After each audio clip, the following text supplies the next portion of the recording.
My name is Joel Garrido, and this is Tom Shepard, and we co-produced this film, which will be shown on PBS on the series Independent Lens. It will be broadcast nationally on May 22nd next year, 2007.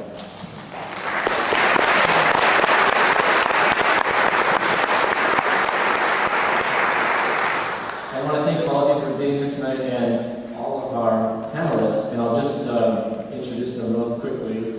We have Dr. Jason Edling, who is Seth's doctor, and we have Dolores Rasmussen, who is Seth's grandmother, and Jennifer Jenkins, Seth's sister, his mother Audrey, his soon-to-be wife tomorrow, Nina.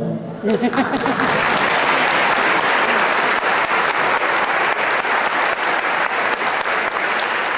of course, Seth, glad to see him alive and well.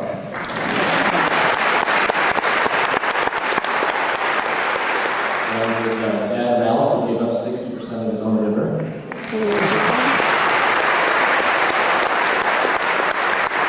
And of course, Joseph Kampler and his wife Virginia.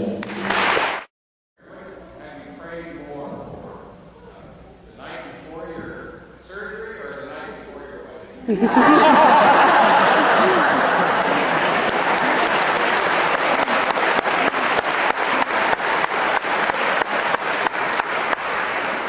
Surgery is easy. I just slept through that.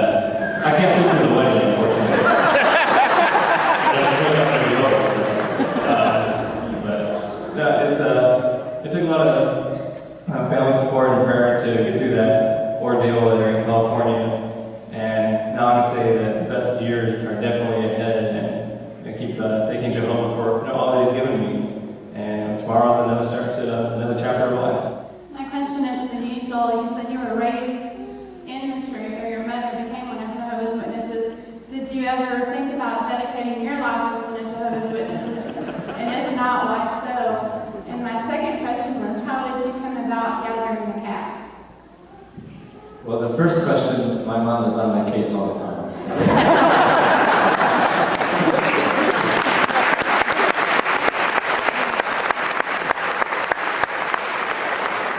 Actually, my mom is here tonight from Michigan.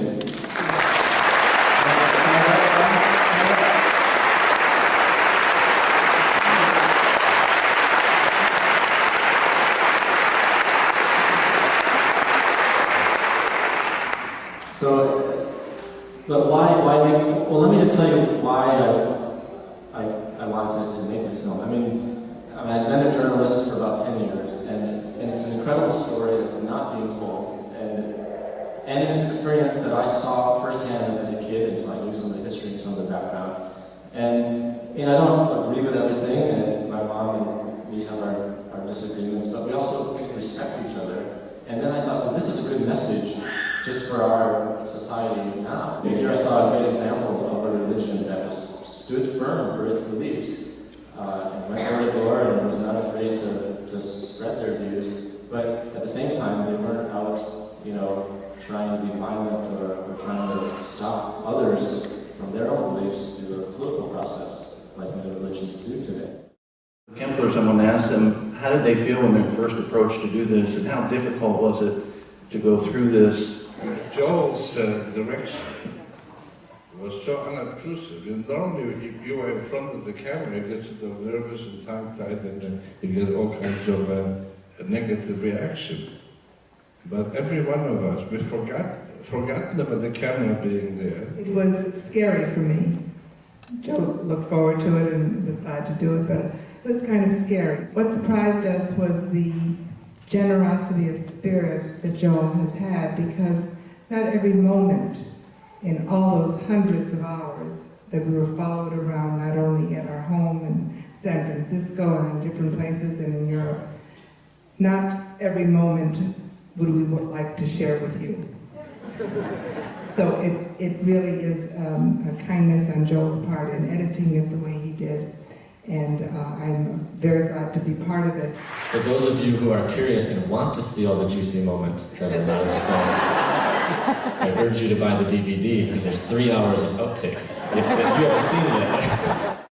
Were the people in the door-to-door ministry really non-witnesses, or was it staged? Oh, great question. I'm glad you asked that question. So, No, that is all real, very, very real. And what you're seeing, there's so much more that I can't show, legally can't show, because I didn't get permission. I mean, there's some good, juicy stuff, but what I had to do was I had to go back after that exchange happened and then get their permission, to use this. And that scene, with the family, where they're arguing about, was Jesus God, is he not God, and all that. When I'm there while I was filming, I'm thinking, oh yes, this is great, this is good stuff. And I'm thinking, please, And so when I went, and when you saw the car drive away, like they really were driving away, so I had to run, get them to roll down their window and explain, and they said yes. And it was amazing how so many people, householders as you call them, would just ignore the camera and it would be great. And then others would look right at him and say, get that off my porch. And it took a lot of door-to-door activity because most people, as you know, are not home. So.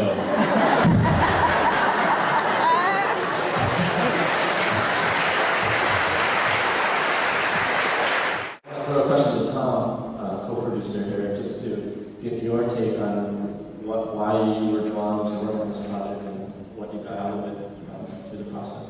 Growing up, I didn't know Jehovah's Witnesses. I think I knew them through jokes and television, kind of what you saw at the beginning of the film. And in college, I remember taking a class on Holocaust studies, and I don't remember hearing anything about the experience of witnesses. I remember it was sort of a mention. And I remember, thinking that I knew quite a bit about litigation, especially as it relates to individual rights, and I didn't know about this history. So I was really drawn to kind of the untold stories, and I think I was drawn to wanting to tell it in a way that humanized real people, and so it was really a privilege to get to know the people that you're seeing up here. What have non-witnesses had to say about the film? What does non-witnesses have to say about the film? So the film has played at a number of film festivals, so that would be a largely non-witness audience. People like it for different reasons. I mean, the witnesses here may like it because you may feel like, well, finally my story's being told in a fair way. A non-witness may not agree with your theology, but may say, well, that's really interesting that your fight for civil rights has aided my ability to share a message, and you're not trying to stop me from sharing my message. So there's a respect there that I think people walk away with. So that's been the general comment I've heard. What helped you to not lose hope as a young man and not become, embittered? Well, I did lose hope. I did become bitter, and I didn't consider myself human anymore. I mean, the idea of believing in God or anything like this was the most foreign idea to me. I had no use for God. I almost hated him for what he permitted. So from my point of view as a Jew, was that we didn't fail him, he failed us. So the reason why I became interested in the witnesses, I said before, was because of their strength and their humanity and their heroism. I consider them heroes. So it was because of their position that I wanted to know what makes people like this. What makes them behave like this? What makes them act like this? The position of the witnesses and their humanity, plus my Jewish background, fitted together. Then I said, this is it. And this restored my faith in God, and I understood really why the Holocaust happened and who is responsible for it. So that everything made sense, and not only made sense, but we put in a different position. Rather than being a victim, and well, I'm still in some ways, but instead of being a victim, I became somebody who was working or supporting God from attack by others.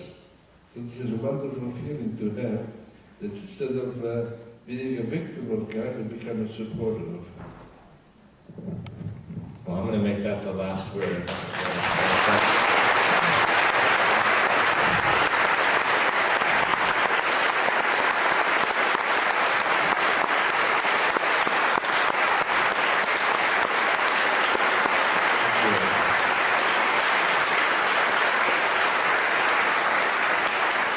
I just want to thank everybody for coming, and if you go to knocking.org, there'll be updates, and you'll be able to keep track on where the film is going next, and what's happening with PBS and whatnot in the DVD. So I hope you do that, and I hope you tell others, witnesses and non-witnesses, about the film.